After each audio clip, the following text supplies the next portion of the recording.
In the following minutes, Guy Lafleur, along with hockey expert Pierre Ladouceur, will demonstrate the basic principles of the game of hockey. First, Guy will start with the selection of the right hockey equipment for a player of any age. Guy, is that a good stick? It is a very good stick. I like it very much because it's very light, so you got more feeling on the blade when you have the puck. Is it a good length? The length is personal. Like myself, when I'm playing, I like to have it to my chest.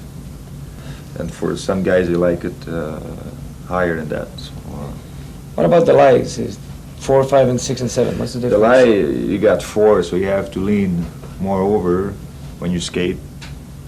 You got the lie 5, that is a regular lie, and the lie 6 and 7, where it's going to be used by a defenseman.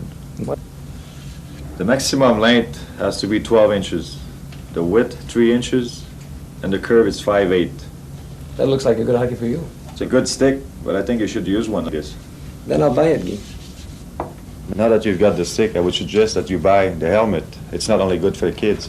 I like this one, Guy. Good choice, Pierre, because you got a lot of protection on the head, the ears, and also the visor for the face and the eyes.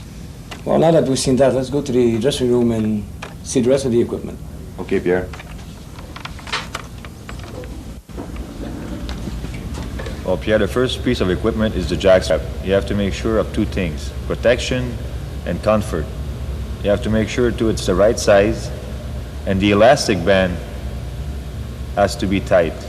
As soon as the elastic band is worn, it's time to change. And to add some more protection, you could add some cotton in the back of the jackstrap. Guy, why the garter belt? Well, first of all, to hold up your socks, and secondly, you shouldn't use any tapes on your tie because for 2 reasons. It stops blood circulation and it restricts your movements. Guy, what protection does a shin pad offer? Well, Pierre, the shin pad has to be properly placed on the kneecap.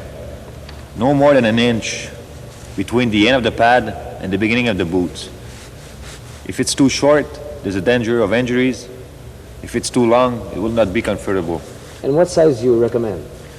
I recommend bigger pad for a defenseman because they have to block shots. And for a winger,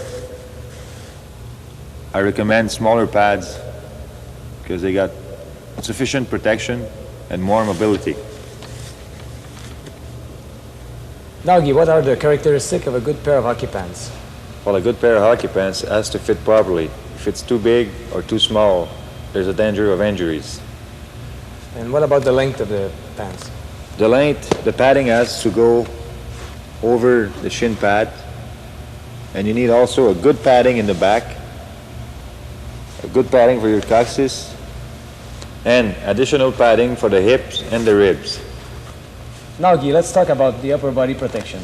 The upper body protection starts from the shoulder through the elbow to the fingertips. And is the wrist well protected? The wrist is well protected because the glove comes with a double protection. And what about those shoulder pads? Well, these kinds, it's because I'm used to that, and I recommend to the youngster this kind of shoulder pad because there's more protection in the front and in the back. And advice, Guy, for those who want to buy a pair of skates?